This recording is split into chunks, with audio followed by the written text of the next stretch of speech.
Vectors, plasmid and types of plasmid. मैंने देखा है बहुत से स्टूडेंट्स को ना इन टॉपिक्स में बहुत डिफिकल्टी होती है, कंफ्यूज हो जाते हैं प्लाज्मिड और वैक्टर्स के बीच में। So we will start with the topic vectors, plasmids and types of plasmids. Okay, so first of all सबसे पहले we will study about vectors. Vectors का मीनिंग क्या होता है? देखो मैं ना एक एग्जाम्पल से आपको समझाती हूँ, ठीक है। फॉर एग्जाम्पल मेरा कोई बैक्टीरिया ए है, ठीक है। ए बैक्टीरिया के पास एक बहुत अच्छी प्रॉपर्टी है कि वो एम्पिसिलिन जो एंटीबायोटिक है, एम्पिसिलिन करके एक एंटीबायोटिक है, उससे रेजिस्टेंट है। मतलब कि अगर मैं उस पर अगर मैं उस पर एम्पिसिलिन डाल दूँ तो भी उसको कोई फ़र्क नहीं पड़ेगा।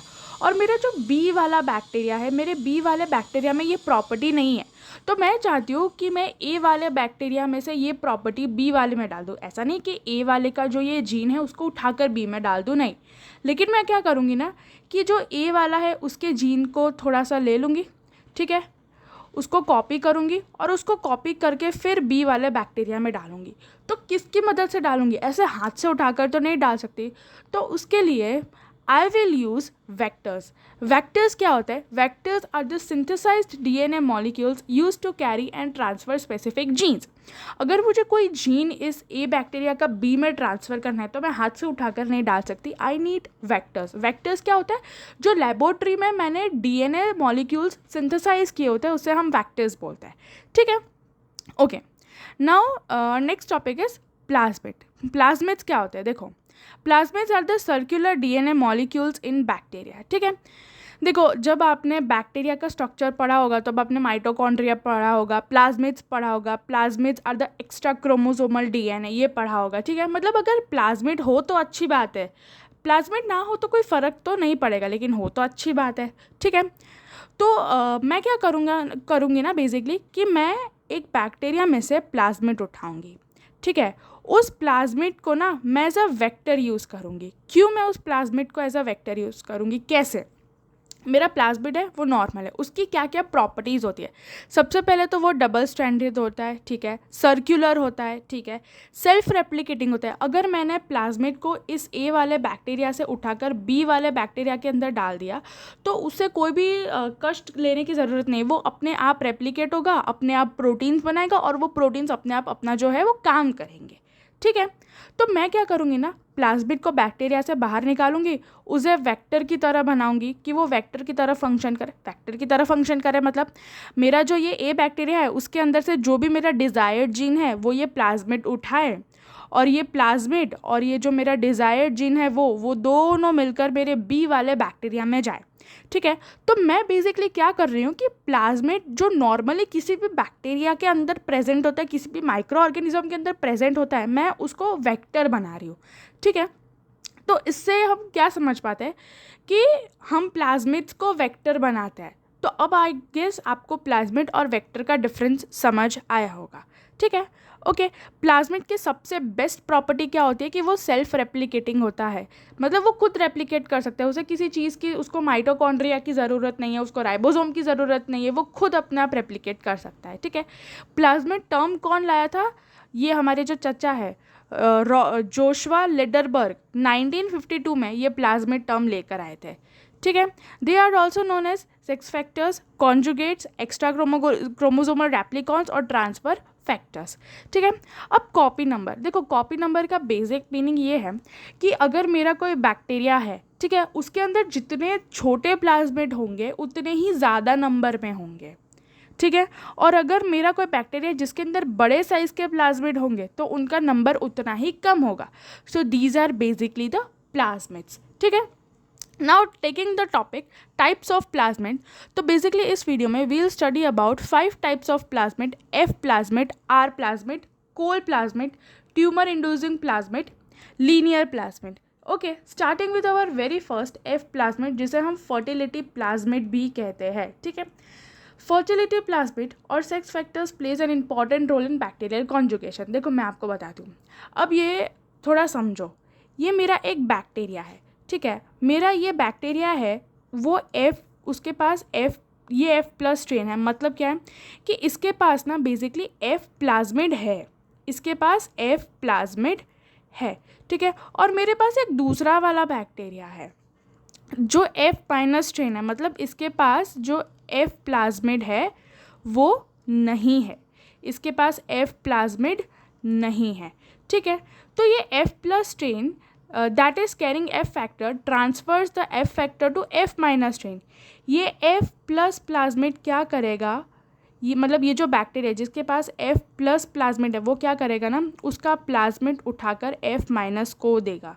ऐसा नहीं कि वो उसके अंदर से निकाल कर F माइनस को देगा, नहीं, वो उस प्लाज्मिड को कॉपी करके उसे कहाँ F माइनस स्ट्रेन में डालेगा। Okay, so this is basically the function of F plasmid. अच्छा, अब F प्लाज्मिड करता क्या है, आपको पता है कि ये जो एक बैक्टीरिया है, बैक्टीरिया के अंदर एक स्ट्रक्चर होता है जिसको हम बोलते हैं पिलाई। आई मीन अगर सिंगल हो तो पिलस बोलते हैं हम उसे, राइट। पिलस क्या करता है ना कि एक बैक्टीरिया को दूसरे बैक्टीरिया के साथ कनेक्ट करके उसका सेक्सुअल कॉन्जुगेशन करता है, ठीक है। तो वो किससे होता है, ये F प्लाज्मिड से। F प्लाज्मिड होगा तो प्रोटीन बनेगा, तो वो वाला प्रोटीन बनेगा जो हमारा पाइलस बनाता है, जिससे हमारा पाइलस बनता है, ठीक है। तो अगर मेरे एक बैक्टीरिया के पास F प्लस स्ट्रेन है तो वो क्या करेगा कि F माइनस वाले स्ट्रेन को F प्लस प्लाज्मिड, मतलब ये F प्लाज्मिड दे देगा, ठीक है। अब नेक्स्ट इज कि F plasmid is an episome. Episome का मतलब क्या है कि अच्छा, नॉर्मली अगर कोई भी प्लाज्मिड होता है ना, तो वो कोई भी प्लाज्मिड क्या करता है, they do not integrate with chromosomes, ठीक है। मतलब मैंने आपको स्टार्टिंग में ही बताया था कि जो भी हमारा प्लाज्मिड है वो इंडिपेंडेंट है, मतलब वो खुद अपने आप रेप्लिकेट करता है, वो किसी से इंटीग्रेट नहीं करता, उसको किसी से कोई मतलब नहीं, ठीक है। लेकिन ये जो हमारा F प्लाज्मिड है ना, वो एपिसोम है। एपिसोम का मतलब क्या होता है कि वो कभी कभार जो हमारा क्रोमोसोमल डीएनए है, जो हमारा नॉर्मल वाला जो क्रोमोसोमल डीएनए है उसके साथ क्रोमोसोमल डीएनए है ना, उसके साथ भी इंटीग्रेट कर देता है। और जब ये होगा तो उससे क्या बनेगा, हाई फ्रीक्वेंसी रिकॉम्बिनेंट। आपको समझ आया हाई फ्रीक्वेंसी रिकॉम्बिनेंट का मतलब, आपका जो नॉर्मल वाला प्लाज्मिड है वो अकेला भी रेप्लिकेट कर सकता है, वो अकेला भी प्रोटीन अपने बना सकता है, लेकिन कभी कभार क्या होता है कि ये जो हमारा प्लाज्मिड है वो क्या करेगा कि हमारा जो क्रोमोसोम है, जो एक्चुअल क्रोमोसोम है, उसके साथ इंटीग्रेट कर देगा। उसके साथ जब ये इंटीग्रेट करेगा तो उसे हम क्या कहेंगे, एपिसोम, ठीक है। और क्या होगा कि अगर कोई ऐसी सिचुएशन है जिसमें प्लाज्मिड क्रोमोसोम के साथ कंबाइन कर दिया हो, तो क्या होगा कि जब भी F प्लस वाला जो बैक्टीरिया है वो F माइनस वाले को प्लाज्मिड ट्रांसफ़र करेगा, तो पूरा जो क्रोमोसोम है, पूरा क्रोमोसोम मतलब कि प्लाज्मिड प्लस क्रोमोसोम, ये जो पूरा एपिसोम है वो F प्लस से F माइनस में ट्रांसफ़र हो जाएगा, ठीक है। तो अल्टीमेटली इसका रिजल्ट क्या आएगा, इसका रिजल्ट ये आएगा कि जो F माइनस स्ट्रेन है, ये जो F माइनस स्ट्रेन है that will be changed नहीं बोल सकते, will be transferred to F plus strain, ठीक है, F plus strain, okay। So this was all about F plasmid. Going to our next plasmid, that is R plasmid, ठीक है। Are plasmid basically होता क्या है कि फॉर एग्जांपल मेरा एक बैक्टीरिया है, उसके पास है आर प्लाज्मिड है, उसका मतलब क्या है कि उसके पास ऐसे सर्टेन जीन्स है, it has certain genes that are resistant to certain antibiotics. Example ले लेते हैं अपने टेट्रासाइक्लिन, ठीक है, एम्पिसिलिन, ठीक है। मतलब कि मेरा ये बैक्टीरिया है, ठीक है, मेरा ये बैक्टीरिया, उसके पास ये आर प्लाज्मिड है। अब आर प्लाज्मिड है, इसका मतलब इसमें क्या होगा ना कि मेरा जो ये बैक्टीरिया है, अगर फॉर एग्जांपल ये बैक्टीरिया किसी की बॉडी के अंदर गया, ठीक है, उसने एक मेडिसिन खा ली जिसके अंदर टेट्रासाइक्लिन प्रेजेंट है, एम्पिसिलिन प्रेजेंट है, फिर भी इस बैक्टीरिया को कोई फ़र्क नहीं पड़ेगा क्योंकि उसके अंदर ऐसे जीन्स प्रेजेंट है जो ये टेट्रासाइक्लिन और एम्पिसिलिन से रेजिस्टेंट है, मतलब उनसे लड़ पाते हैं। ठीक है, ओके। तो ये आर प्लाज्मिड सबसे पहले डिस्कवर किसने किया था? ये डिस्कवर्ड हुआ था जापान में, ठीक है, इन 1956। ठीक है, किस में डिस्कवर्ड हुआ था? शिगेला में, Shigella which acquired resistance to certain to sorry several, not certain, several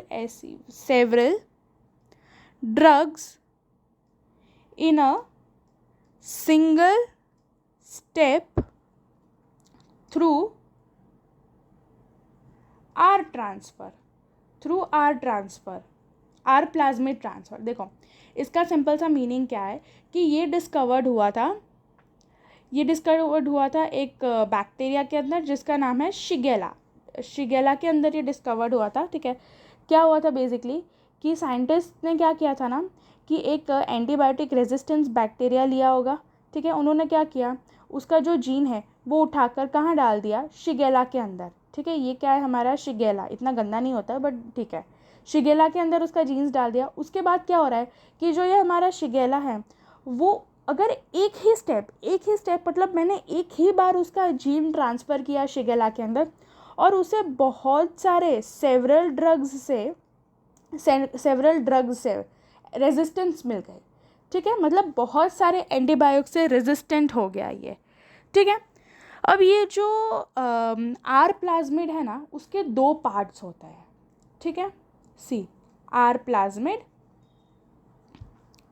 has 2 parts. कौन कौन से 2 पार्ट्स होता है? First of all it's R factor. R factor क्या करता है? Allows plasmid to transfer from one organism to another। देखो इसका मतलब क्या है कि एक इसके पास होता है आर फैक्टर, आर प्लाज्मिड के, ये मेरा आर प्लाज्मिड है, आर प्लाज्मिड के अंदर 2 पार्ट्स होता है। एक ये, मैं ये पार्ट पकड़ लूँ, ये पार्ट बेसिकली क्या करेगा? अलाउज, अगर ये प्लाज्मिड मेरा ए बैक्टीरिया के पास है और मुझे बी के पास भेजना है तो ये क्या करेगा? अलाउ करेगा, ये जो आर फैक्टर है वो अलाउ करेगा ए बैक्टीरिया से बी बैक्टीरिया में इस आर प्लाज्मिड का ट्रांसफॉर्मेशन। ठीक है, okay. And second is RTF, responsible for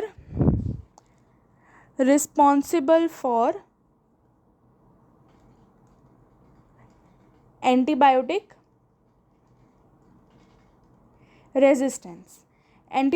resistance के लिए ये मतलब ये जो हमारा एक्चुअल वाला जो जीन है RTF, ठीक है, जो हमारा एक्चुअल वाला जो जीन है वो क्या करेगा? वही रिस्पॉन्सिबल है एंटीबायोटिक रेजिस्टेंस के लिए। मतलब एंटीबायोटिक रेजिस्टेंस तो हो ही रहा है, वही हमारा प्राइमरी फंक्शन है।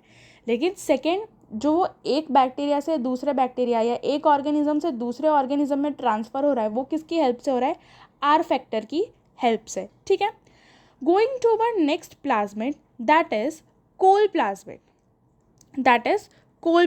देखो कोल प्लाज्मिड ये एकदम सिंपल सी चीज़ है। ठीक है, सबसे पहले ना मैं इसकी एक बात बता देती हूँ कि इसके अंदर एफ प्लाज्मिड और आर प्लाज्मिड दोनों की प्रॉपर्टी है। कैसे, मैं वो आगे बताऊंगी। ठीक है, कोल प्लाज्मिड क्या करता है ना, फॉर एग्जांपल मेरे कोई भी बैक्टीरिया या कोई भी ऑर्गेनिज्म के अंदर कोल प्लाज्मिड है, वो कोल प्लाज्मिड क्या करेगा? It will make a protein, एक प्रोटीन बनाएगा। एक्चुअली एक प्रोटीन नहीं बनाएगा, एक टॉक्सिक प्रोटीन बनाएगा जिसका नाम है कोलिसिन्स या कोलिकिन्स, आप जो भी बोलो। ठीक है, अब ये कोलिसिन्स या कोलिकिन्स क्या करेगा ना कि मेरा ये बैक्टीरिया है, ये कोलिसेंस या कोलिसेंस बना रहा है, कोलिसेंस बना रहा है, ठीक है। इसने कोलिसेंस बनाया, अब इसके आजू बाजू कोई भी दूसरा बैक्टीरिया आ गया, ठीक है। तो ये कोलिसेंस क्या करेगा ना, इस बैक्टीरिया को मार देगा। कोई भी बैक्टीरिया, ये दूसरा आया, इसको भी मार देगा, ये तीसरा आया, इसको भी मार देगा। मतलब ये कोलिसेंस प्रोटीन होता कैसा है ना, कि ये किसी भी टाइप के बैक्टीरिया को या ऑर्गेनिज्म को मार देता है, लेकिन जो उसे प्रोड्यूस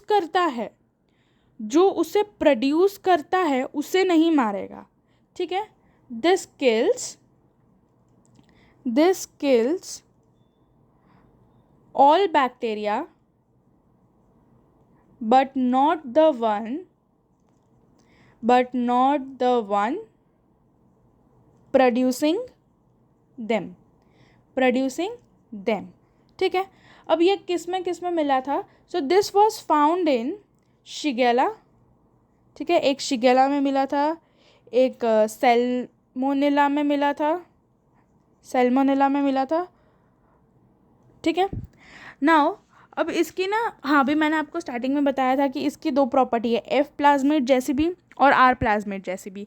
कैसे? देखो, एफ प्लाज्मिड में बेसिकली क्या होता है कि ये जो हमारा ए वाला बैक्टीरिया है, अगर उसके पास वो नहीं है, मतलब उसके पास अगर वो जीन है तो वो क्या करेगा, अगर बी वाले के पास वो नहीं है तो उसमें ट्रांसफ़र कर देगा। तो ये सबसे पहले ये फंक्शन भी कर सकता है।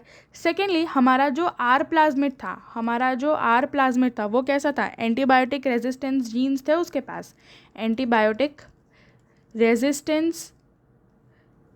रेजिस्टेंस जीन्स थे उसके पास। तो सिमिलरली इसके पास भी एंटीबायोटिक रेजिस्टेंस जीन्स है ना, ठीक है। Got it? अब देखो, एक और चीज़ मैं बताती हूँ इसमें कि कुछ जो कोल प्लाज्मिड है ना, उनको एफ फैक्टर चाहिए होता है। मतलब कुछ जो हमारे ये जो कोल प्लाज्मिड्स है उनको एफ फैक्टर, मतलब कि एफ प्लाज्मिड्स चाहिए होता है। नॉर्मली एफ प्लाज्मिड्स चाहिए होता है फॉर द ट्रांसफ़र। क्यों चाहिए होता है? कोल प्लाज्मिड को ट्रांसफ़र करने के लिए। मैं उसका एक एग्जांपल दे दूँ। एग्जांपल इज़ कोल E1, ठीक है। और कुछ जो हमारे बैक्टीरिया होते हैं उनको ये एफ फैक्टर्स नहीं चाहिए। अगर उनके पास एफ फैक्टर्स नहीं होंगे तो वो एक बैक्टीरिया से दूसरे बैक्टीरिया में ट्रांसफ़र कैसे करेंगे? बिकॉज उनके पास होते हैं ट्रांसफ़र जीन्स। तो इसलिए अगर उनके पास एफ प्लाज्मिड नहीं भी होगा या एफ फैक्टर्स नहीं भी होंगे तो भी वो ट्रांसफॉर्म कर पाएंगे, ठीक है। और नेक्स्ट इज टीआई प्लाज्मिड और ट्यूमर इंड्यूसिंग प्लाज्मिड। अरे यार मैम ये क्या पढ़ा दिया, प्लेसिंग नहीं प्लाज्मिड। क्या मैं कुछ बोलती कुछ हूँ लिखती कुछ हूँ, क्या है यार। Everything I speak and write is contradictory. चलो that's none of your business. अब ये हमें किस में मिलता है? एक पैथोजेनिक स्पीशीज़ है टोबैको, मतलब टोबैको तो इट्स अ वायरस, पर ये हमें मिलता किस में? एक पैथोजेनिक स्पीशीज़ है जिसका नाम है एग्रोबैक्टीरियम। पूरा नाम लिखे, मतलब इसका एग्जाम्पल है एग्रोबैक्टीरियम ट्यूमीफेसिंस, ठीक है। तो इसमें मुझे मिलेगा ये टीआई इंड्यूसिंग प्लाज्मिड। अब ये बेसिकली करता क्या है मैं बताती हूँ। देखो, it contains a conserved region called REP ABC gene कैसिटी, ठीक है। ये नाम याद कर देना, इम्पॉर्टेंट है, ठीक है। विच इज़ रिस्पॉन्सिबल फॉर, ये किसके लिए रिस्पॉन्सिबल होता है? रिस्पॉन्सिबल फॉर रेप्लिकेशन, ठीक है। फिर division and maintenance of plasmid of plasmid. ठीक है, तो मतलब मैं बेसिकली यही बताना चाहती हूँ कि ये जो मेरा एक बैक्टीरिया है, एग्रोबैक्टीरियम ट्यूमिफेसिंस, ठीक है, इसके पास ये जीन प्रेजेंट होता है, ये प्लाज्मिड प्रेजेंट होता है। ये प्लाज्मिड क्या करता है, रेप्लिकेशन करता है, डिवीजन करता है और प्लाज्मिड को सही ढंग से मेंटेन करता है। ठीक है, और देखो टीआई प्लाज्मिड जो होता है ना, टीआई प्लाज्मिड आर कैटेगराइज्ड, उनके कैटेगरीज क्या है वो हम इसमें नहीं पढ़ेंगे, but Ti plasmid are categorized based on opine molecule. आपको पता है ये ओपाइन 12th में पढ़ा होगा। Opine molecule they metabolize. ठीक है, opine molecule they metabolize. Coming to our very last वाला प्लाज्मिड, दैट इज कौन सा कलर, रेड। लीनियर प्लाज्मिड ये कुछ नहीं है, एकदम सिंपल है, लीनियर प्लाज्मिड एंड क्रोमोसोम्स। ठीक है, चलो पहले क्या ये किस में फाउंड होता है। देखो ये थोड़ा ट्रिकी सवाल है कि ये किस में फाइंड होता है। पहले ना ऐसा हमने सोचा था कि ये प्रोकैरियोट्स में नहीं होगा, ये प्रोकैरियोट्स में नहीं होगा, लेकिन नहीं, ऐसा नहीं है, ये प्रोकैरियोट्स में भी मिला था। ये हमें मिला था सर्टेन ग्राम नेगेटिव बैक्टीरिया में, देन ग्राम पॉजिटिव बैक्टीरिया में भी मिला था। ठीक है, देन स्पाइरोकाइट्स में भी मिला था। ठीक है, अब स्पाइरोकाइट्स की बात की है तो मैं स्पाइरोकाइट्स का एक एग्जांपल देती हूँ। Example is borrelia spirochetes. ठीक है, बोरेलिया स्पाइरोकाइट्स करके है, उसके पास क्या है, linear plasmid with covalently closed, मैं फंक्शन बताती हूँ, don't worry, hair loops at each end. देखो ये जो बोरेलिया स्पाइरोकाइट्स, देखो मैंने एक बात आपको बताना चाहती हूँ कि आप अगर कोई भी बैक्टीरिया, कोई भी स्पीशीज़ का नाम लिखो ना, तो डोंट फॉरगेट टू अंडरलाइन। ठीक है, आप यूनिवर्सिटी के स्टूडेंट्स हो, so please don't forget it. Okay, तो बोरेलिया स्पाइरोकाइट्स के अंदर क्या होता है ना कि ये लीनियर प्लाज्मिड प्रेजेंट होता है। ठीक है, कैसे स्ट्रक्चर में प्रेजेंट होता है, hairpin loop like structure. Hairpin loop मतलब कि ये देखो ऐसा structure, this is a hairpin loop like structure दोनों एंड्स पे। ठीक है, एट ईच एंड, जो जितने भी एंड हो उसके अंदर ये hairpin loop like structure present होता है। ठीक है, मतलब ये पूरा प्लाज्मिड है, ये मेरा पूरा प्लाज्मिड है, और प्लाज्मिड के एंड में ये hairpin loop like structure present है। ठीक है, एक और एग्जांपल ले लेते हैं, स्ट्रेप्टोमाइसिस जो कि एक gram negative, sorry not gram negative, it's gram positive, sorry Streptomyces, हाँ वो ग्राम पॉजिटिव होता है। Have linear plasmids with covalently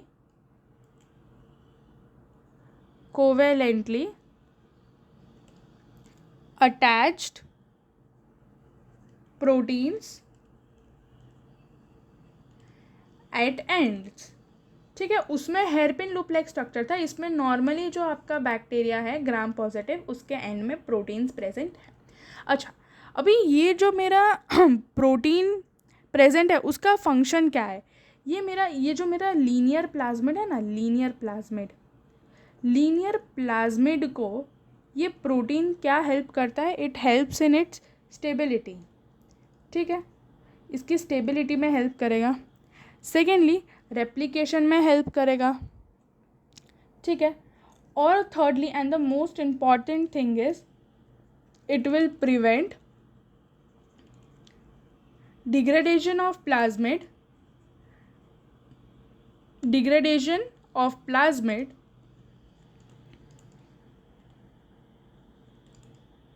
from certain enzymes। From certain enzymes. ठीक है, ओके। मैं आपको एक बात बताना चाहती हूँ, एक एडिशनल पॉइंट है इसमें, कि ये जो लीनियर प्लाज्मिड वाला स्ट्रक्चर है ना, वो ज़्यादा कॉमन होता है यूकैरियोट्स के अंदर। ठीक है, यूकैरियोट्स के अंदर ज़्यादा कॉमन होता है, लेकिन मैंने सबसे पहले ही आपको बताया कि ये प्रोकैरियोट्स में भी प्रेजेंट है।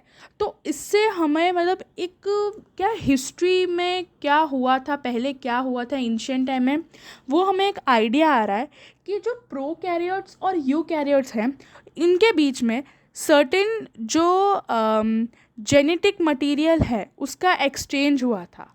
ठीक है, तो मतलब इससे ये पता चलता है कि हमें ये पहले यूकैरियोट्स में मिला था, फिर हमें प्रोकैरियोट्स में भी मिला। मतलब इससे क्या समझ आता है, इससे ये समझ आता है कि दोनों के बीच में कुछ लिंक थी।